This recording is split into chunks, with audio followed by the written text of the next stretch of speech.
Hi folks, welcome to the I Write Radio podcast / videocast. No Stuart today, he's not feeling great, and I think Phil's away walking the dog. So there's just Jimmy Hutton. Hi Jimmy. Right, mate. And myself, Norrie Stuart. We've got the First Minister's press conference and PMQs. So I think we'll go with that first, and as usual, I've no doubt there'll be other stuff pops into that. Priti Patel might come up, I think. Today's press conference from the First Minister, Jimmy. What would you think was the overriding theme today?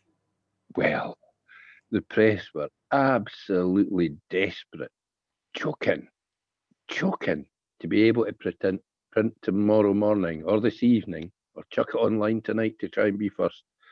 Boris isn't welcome in Scotland, says Nicola. She even pointed out to a few of them that she expects that to be their headline, regardless of the fact that she's made it perfectly clear she's not saying that.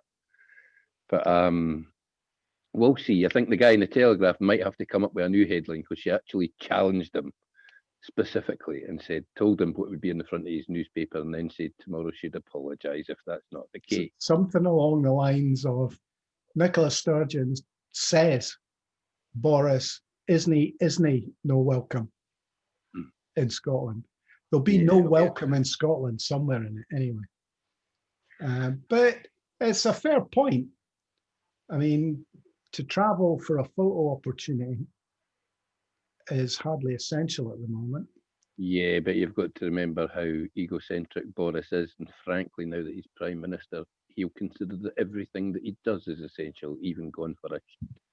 Well, he's got a good excuse, though, to do a Theresa May and have his press conference in the middle of a wood in a cottage somewhere nobody knows where it is because of the pandemic.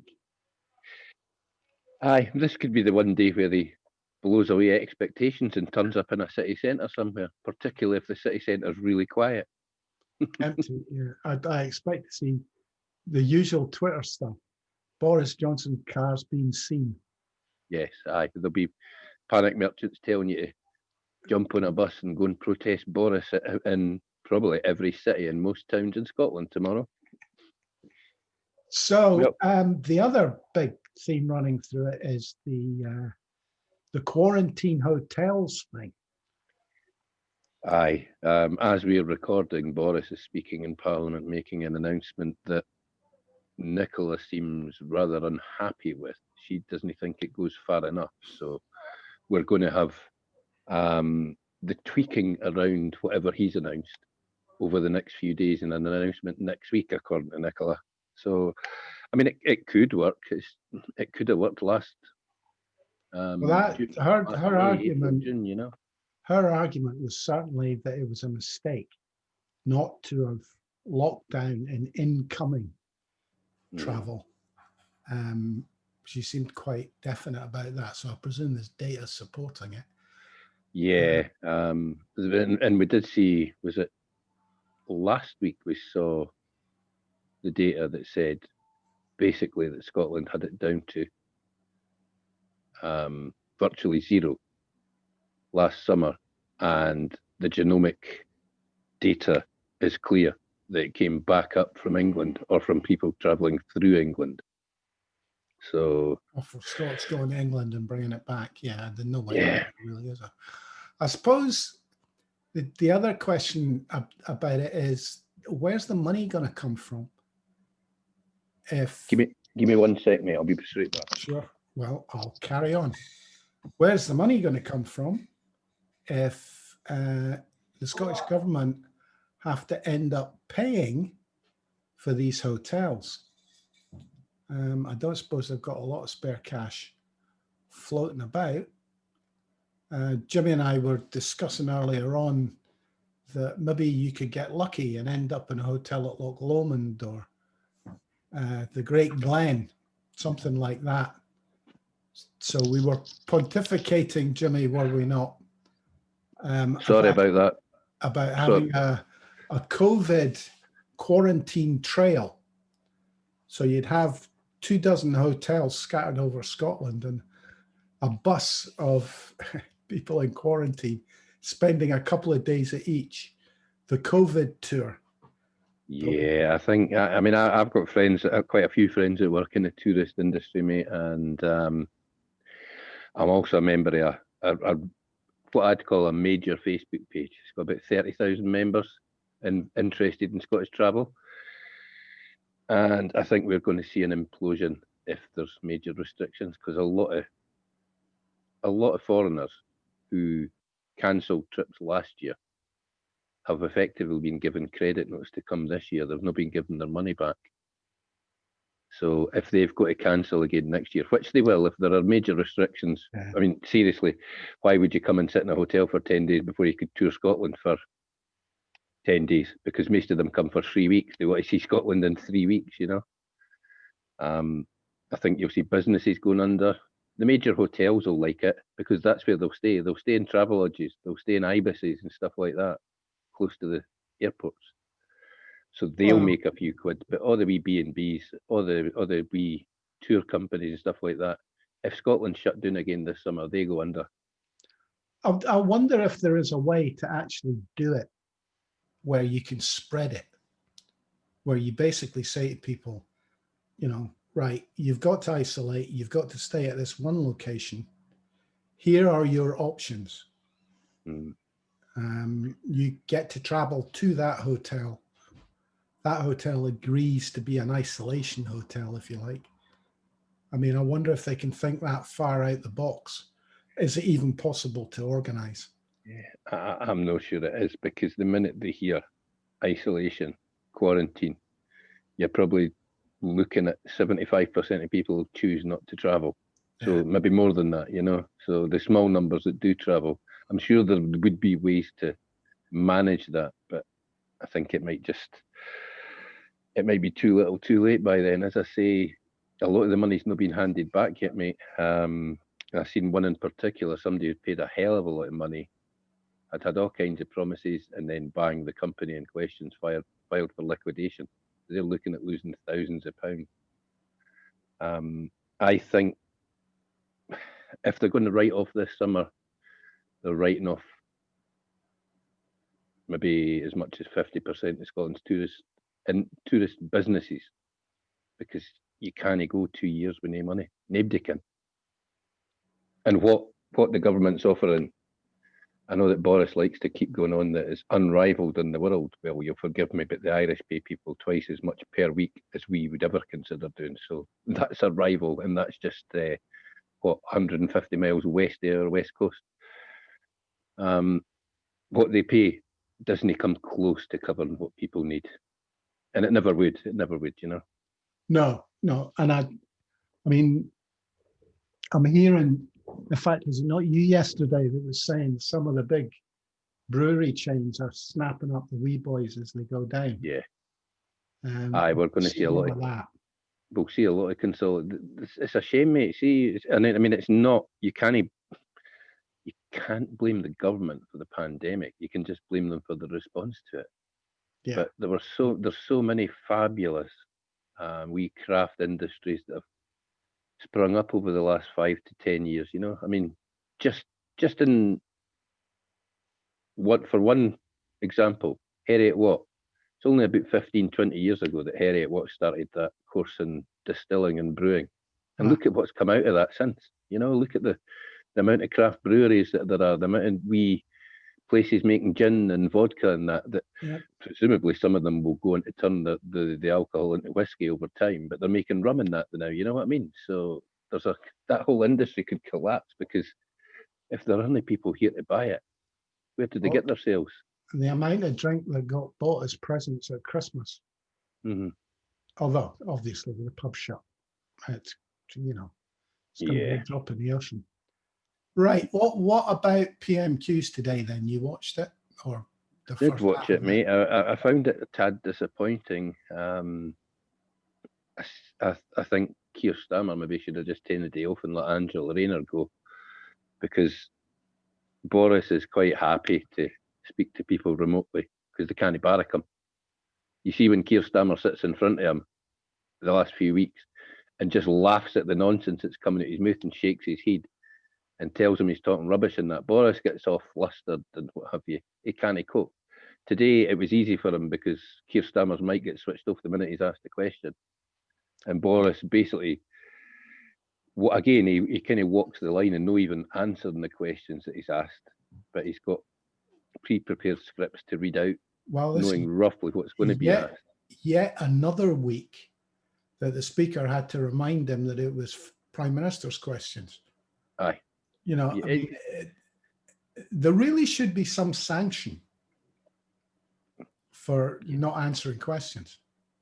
I'd agree with you, mate. We saw that yesterday, just to chuck in Joe Cherry. She asked Priti Patel a question, and Priti Patel just went off on one. Bore no relation whatsoever to the questions that she'd been asked. But again, it was a remote question. So Priti Patel could do that, you know, and let's be honest, none of them like to answer questions from Joe Cherry because she's bloody good at her job and she's a QC, so she gets straight to the point. But I felt, I don't know, I felt a wee bit sorry for Ian Blackford sitting in Sky because, again, he asks a decent question and gets nothing like a response from the Prime Minister. Performance-wise, Ian Blackford seems to have found a way to make the remote question a little bit more real.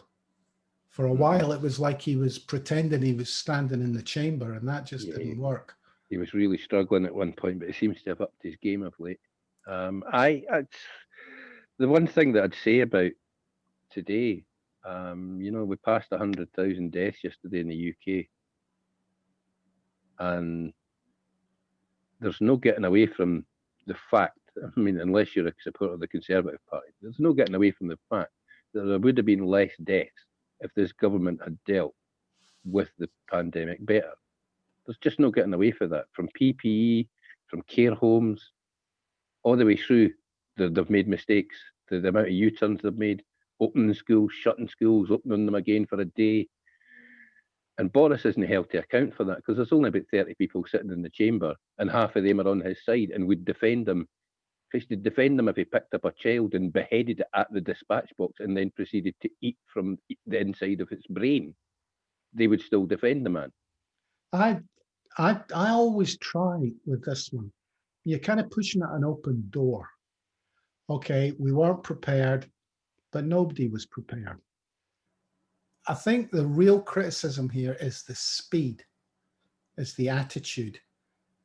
They weren't quick enough because they wanted to avoid shutting down.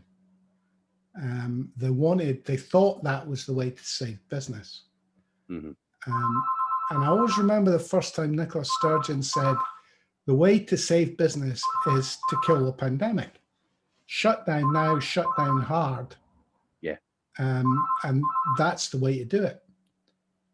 And that has definitely not been the way that the Tories have tried to do it. Go on, dear Bo Selector, mate. Hello! My wife obviously again. Thank God. Sorry about that, folks. It's all fun and games at the time, mate. You're right. They have taken into account the views of business first and foremost at every point, from handing out contracts to their friends, from handing out contracts to their family in some instances. It's all been a business-orientated thing. And frankly, well, I'm sorry, but the people of England voted Tory. They could never see a pandemic marching down the path, but you know that Tories are, their first consideration is not the health and well-being of the entire nation. Well, if your consideration is that, you don't join the Conservative Party. The problem for me is, had they done the lockdown quicker and harder, they would have saved more businesses. Yeah. Well, I'm saying that. I'm making presumptions there. I'm not really entitled to make. Well, you're making presumptions that other people have made. You know, there are reports out there by business groups, by health professionals, and shed loads by universities that all back up what you just said. That they would have saved more businesses, they would have saved more lives. You look at other countries where they did go hard and fast. And they have had better results. You know, there's a reason why Britain leads the world in deaths per 100,000, for example. And that is the paucity of talent within the government and the piss poor reactions that they had every single time. I mean, it's not just one place. You know what I mean? It's not just in one area that we've struggled.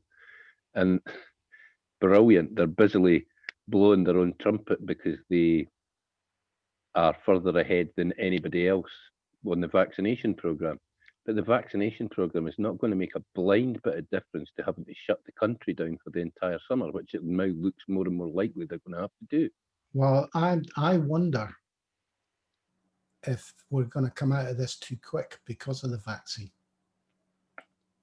Well, that's the worry, because they've already, you get the extremists, you know, I think it was Stephen McPartlin that was on the day, the wee Scouse Tory, who's an absolute libertarian and argued against lockdown vociferously a lot of the time. He was on the Daily Politics today, and it's voices like that. You almost feel like they're deliberately sent out to fly these kites. You know, Boris has already said that he will be talking, he'll produce a document mid-February to talk about getting out of lockdown. How can you do that when you have no idea what the actions that he's announcing now as we're recording? You've no idea how they're going to actually help, if they're going to help, and how they're going to help. But that's just to placate his right wing. That's what it's for. Well, rumour has it he's also offered Steve Baker another cabinet position, and the head of the 1922 committee. Basically, he's desperate to get them in the cabinet because they're the two people that cause him problems in Parliament. They're no stupid enough to take places in his cabinet, I don't think. Well, I couldn't see it myself. I mean, they need to be at the sidelines carping to be effective. The last thing they need is the discipline of cabinet. Aye. Which I don't expect to last long, by the way, because I've got a sneaky feeling Priti Patel is wanting to be the next female leader of the Conservative Party. There's always, I mean, since Boris got the job, there's been consistent rumours that he's not up to it and that he wants out. It's a lot. It was a lifetime ambition to get that job for Boris Johnson. I think it's proving to be a disaster for him, because I do think he's not up to it. You know, even when you hear these things about afternoon naps and what have you, these rumours didn't come from anywhere. He certainly looks to me like he's partaking of more drink than he ever has before in his life. There are times when he does look like an old soak. And I know he certainly looks under pressure. Aye, but definitely does. It wouldn't surprise me if he finds a way to walk away at some point, but I think that'll maybe be long COVID. It wouldn't be a bad shout. The long COVID would be a good excuse for him, because nobody can disprove it, can they? Nobody can say you're talking nonsense. That's just an excuse, Boris, because we didn't care much about what long COVID is. But and there's also, I know he won the party leadership quite conclusively, but there's also a fair amount of people in the Conservative Party who really, really dislike the man and will use anything, any little excuse to brief against him. There's got to be a fair number in the Conservative Party not happy about the way Brexit's gone so far. I mean, down to bad planning as opposed to not happy about Brexit. Well, it's been a complete clusterfuck. There's an awful lot of them that have been sent out there to rubbish Project Fear for the last 3-4 years, who have watched Project Fear, watched everything that they said was Project Fear come to fruition, and it's decimating their constituencies. Yeah, you know, it's their constituencies. These guys who are MPs in Cornwall, all doing the West Coast, up the northeast and the north where they won. Farmers are panicking now, mate, because farmers didn't care if their lamb will get to market. They've watched the fishermen's stuff not get to market. They didn't believe that it's teething problems. And they're thinking, shit, when the spring lambs come in, will I be able to sell it anywhere? Well, it isn't. I mean, there are major systematic problems. There's not enough vets for a start. Mm-hmm. Aye, and I'm pretty sure they didn't. Things that were talked about years ago. Yeah, I'm pretty sure they've not employed the 40,000 customs officials that they were told they would need for Brexit. I don't know how many they've got, but I'm pretty sure it wouldn't be the 40,000 they were told. Is that not a case of we're not checking anything coming into the country? Aye. I think that was kind of the I believe we might be checking some of it, maybe 1% or something like that, but we're certainly not checking anything like we should. And again, he's I know they didn't need the DUP anymore, but he's lost Northern Ireland. Every politician, they're more united than they've ever been in their lifetime because they all hate what's happening through Brexit at the moment. Aye. Did you see Professor Curtice's piece? I did. It was an interesting take on things. I thought he's very diplomatic, Professor Curtice. I look at the polls possibly, and I know he's a psephologist, mate, but I look at the polls, the consistency of these polls, and somebody made an interesting point. Alex Salmond would have bit your hand off for 20 polls in a row that said yes. Jesus, look how vexed the whole country got when one poll said 51% yes. So I think a bit of boldness may be required from the SNP to take advantage of this time and this level of support. And I don't just mean winning another election and hoping that things somehow change. I mean, Ian Lawson had a piece today saying that the Holyrood election should be a plebiscite. I mean, think it's too late for that, not myself. Well, and I know exactly what will happen. It won't matter if it's a plebiscite or not. It won't matter if every voter in Scotland believes it to be a plebiscite. Westminster will say, no, this was an election for Holyrood and people voted on 1,000 different things and blah, blah, blah. Independence was only one question of, 200 million questions. And that's the way they'll treat it. They simply won't accept it as a plebiscite. That's why I think collapsing the parliament at some point and forcing another election and making that a plebiscite would be far more effective, because you would have the entire UK media focused on the fact that you've collapsed Parliament. You have got to a point where nobody else can form a government, so you have forced another election through the Scotland Act, because it says 28 days. If nobody can form a government, 4 weeks later, boom, you have to have an election. And at that point, the biggest party, the sitting First Minister and hopefully the majority party, are turning that election into one about independence. There's no way that London can stop it, and there's no way that the unionist parties could avoid taking part in it. I wouldn't be so confident that there's no way. No, the only way they stop it is to rewrite the Scotland Act or close Holyrood down completely. Which they can do. I know they can do it, mate, but the international community at that point would see England as an occupier of Scotland if they either shut our parliament or rewrite the Scotland Act in such a way that we cannot act within. It would be suicidal for an English government to do such a thing, I think. Well, I don't know how they do it, Jimmy, because they've tied it up pretty tight. UDI, do you declare UDI in order to have a referendum? It's mad. It is mad. And the other thing they will insist on, whatever they agree to, is 3 questions. 2 questions. Yeah, I think they're absolutely going to push Devo Max again, mate. The problem with Devo Max, as I said yesterday, it's Schrodinger's Devo Max. They tell us that they've delivered it, and then they offer us it again. It's like the vow mark, whatever. I'm sorry, for Gordon Brown to stand on the TV and say the vow was delivered. I'm amazed that his brakes didn't spontaneously combust at that point. How they think a man who can go on telly and lie in that manner to an entire nation. But that is actually London still thinks he's respected up here and that he's the man to lead the no campaign. But that's actually their problem. Nobody believes him anymore. Mm-hmm. So what are they going to come up with that's all shiny and new and doesn't sound just like what they didn't deliver that they promised to deliver? I have no idea, mate. Free Buckfast and whiskey if you vote no. I mean, if they come up with, oh, we'll have a constitutional commission, everybody in Scotland will go, oh yeah, and that'll take 10 years. Mm-hmm.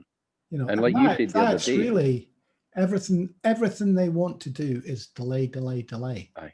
And you hope said the other something day, turns up. Any royal commission or constitutional commission isn't going to be about Scotland. It's going to be about England and the English region. Yeah. So why would we even bother to take part in such a thing? Yeah. And the reason for that is not the reason Starmer gives, which is, oh, we have to be fair to everybody. Everybody needs a new constitutional settlement. It's, we can delay this forever and a day. Well, the North England are seeing, when Andy Burnham stood up to Boris and says, no, you can't do this, and then is forced into it, they're seeing that it doesn't matter who they vote for. They will be told. The regions will be told. It doesn't matter that a massive economic powerhouse like the North of England, they just get told what to do by London. When you think Liverpool, Manchester, Leeds, I'm pretty sure Yorkshire, North Yorkshire and South Yorkshire, forget the North and South, but Yorkshire, the amount of production that comes out of that county, the amount of food that comes out of there, the amount of manufactured goods that come out of there. And they might get thrown a few million quid for a trans Yorkshire rail line, but it's unlikely because there's not enough money to spread about, and the money for rail lines has got to be spent on HS2 so that Londoners can get to Birmingham faster. Have they not already put the plans for the Transpennine on hold? There was some weird major rail infrastructure projects that have been put on hold up there. I think it's weird to me. I can drive to Liverpool and Manchester faster than I can get there by train, which is pretty ludicrous, really. Yeah. That's their other problem. If they start spaffing money into Scotland as the UK government, the English regions are going to go mental. Aye. If they try and bribe us with money tagged UK government, that's got the potential to be a big backlash on England. That's why I think it'll be a little bit of shine and an awful lot of shite. They'll spend a wee bit of money up here and polish it up as much as they possibly can. But when that fails, that's when the attacks come in. That's when they'll just start. As I say, mate, we're the new Irish. We're the new EU. We're the people who are going to be attacked and blamed for everything because they've got nobody else to attack and blame for it anymore. Good for independence. Aye, absolutely. But as long as they can stand firm and say no to any referendum, they'll not care that much how far the polls go. So we're going to be the English gimp. Aye, and hence the reason that I think we need a revitalised independence campaign and possibly new leadership, because I think we're going to have to take it. It's never going to be given to us. I think as much as Peter Bell, people say, oh, he goes on and on and on about the same things, but you know what? He's right. It will be via confrontation that we gain anything. And because right now they didn't care. They've got an 80-seat majority and they're going to do what they want in that parliament, and we've just got to wear it. There isn't an obvious path I can see. I mean, I actually agree with Peter that finding a way to do it without needing Westminster's consent is what we need, Aye. But I haven't seen a pathway yet, unless it's through the courts, that makes it possible. And I really, really didn't want it to be through the courts for various reasons. One of them being the delays involved and just how nasty they will be if it starts to look like they'll lose, just how much they will hamstring the start of a new independent Scotland. I mean, look at what they've done to Ireland. Look at what they, as well as effectively causing a civil war, they economically hamstrung Ireland for 5-6 decades. That's why the EU is important to us. Mm-hmm. I'd agree with that as well. EU membership, I'm not 100% sold on yet, but what I would say, even if we're a member of EFTA. Member of EFTA immediately, and that's already, the countries in EFTA have already stated that an independent Scotland would be a massive boon to them. They would love to see us being EFTA members. Straight away, it gives us a nap hand in any discussions about fishery, because you've got Iceland, Norway, and us, and that's about what 90% of the EU catch. So straight away, we have a great position. I mean, the geopolitical position, were Scotland to become independent and join the EU, England and Wales are then surrounded by the EU. Mm-hmm. They're literally in the middle. Aye, and there'd be a huge clamour, particularly if, as I expect major teething problems for an independent Scotland, particularly given how nasty the breakup could be.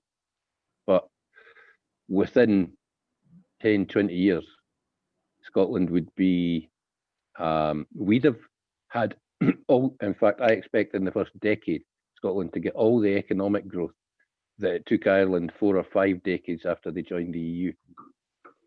Because you look at, everybody goes on about how the Irish economy's collapsed, blah, blah, blah. You look at their economy. It's way stronger than the United Kingdom's at the moment. And came back very quickly after 2009. It bounced because it had the support of 26 other nations at its back. And frankly, it bounced because they have spent the last 2 or 3 decades educating and training their people to be fabulous economic generators of wealth. They're beautifully trained, they're wonderfully educated, and frankly, if jobs go, their people drive themselves. They get another one. Yeah, they made a good job of it. Mm-hmm.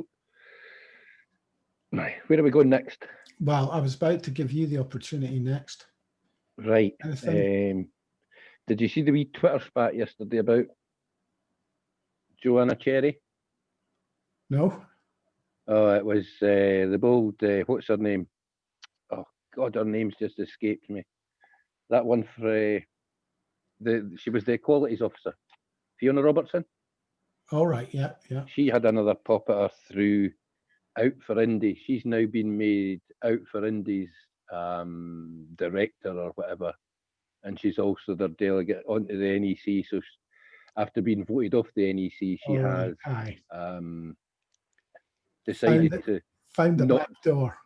Found a back door, because far be it for the members of the Scottish National Party to actually pick who they want to be on the NEC, when a careerist like Fiona is desperately want to be on the NEC.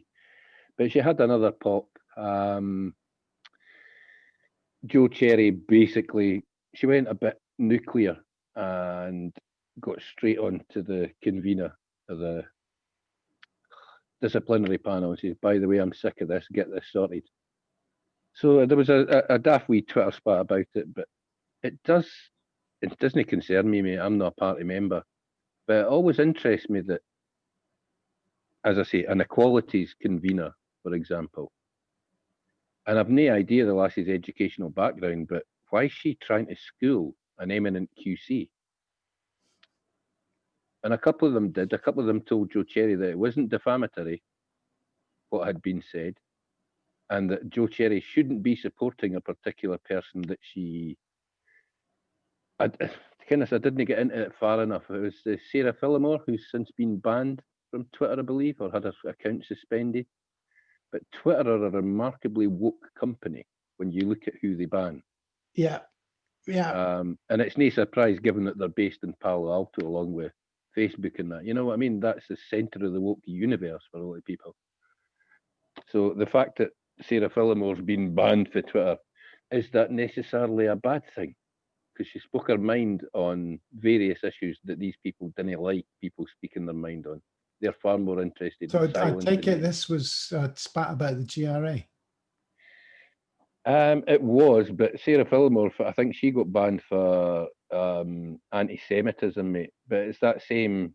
The whole thing actually is the same. The IHRA on anti-Semitism and the way that people want to talk about trans people. They both attempt the same thing, which is to silence debate. Because if there is no debate whatsoever, then their view becomes the orthodoxy. That's what they want. They want nobody talking about it whatsoever, and their view to be the only one that's acceptable. And then at that point, they've won. I've actually been quite surprised at how many GRA supporters who I used to respect.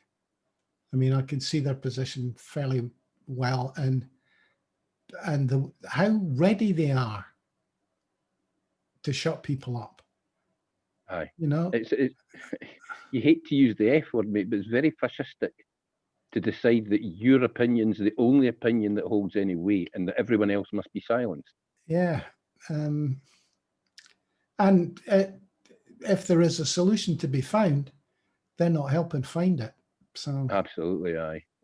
It's just, they'll be spitting out their coffee this morning, mate, because the Justice Secretary has made a couple of amendments to his hate crime bill, specifically around transgenderism. And I don't think they'll like what they see. I think they thought they had Humza firmly in their pocket, and it would appear that they don't. well, good listening. I've run dry of things to talk about. What about you, I Jim? kind of have a no, mate. And I'm choking for a cup of tea and a fag. Shall we call it a day? Okay, hopefully we'll have Phil and Stuart back to back us up tomorrow. But thanks for coming on, Jimmy. No worries. And we'll see you tomorrow. Thanks for listening, folks. We'll catch you on Thursday. Hopefully there's a First Minister's questions tomorrow. I'm not sure. Our diary man, Stuart, isn't feeling great today. But we'll see you tomorrow, folks. Cheers. Get well soon, Stu.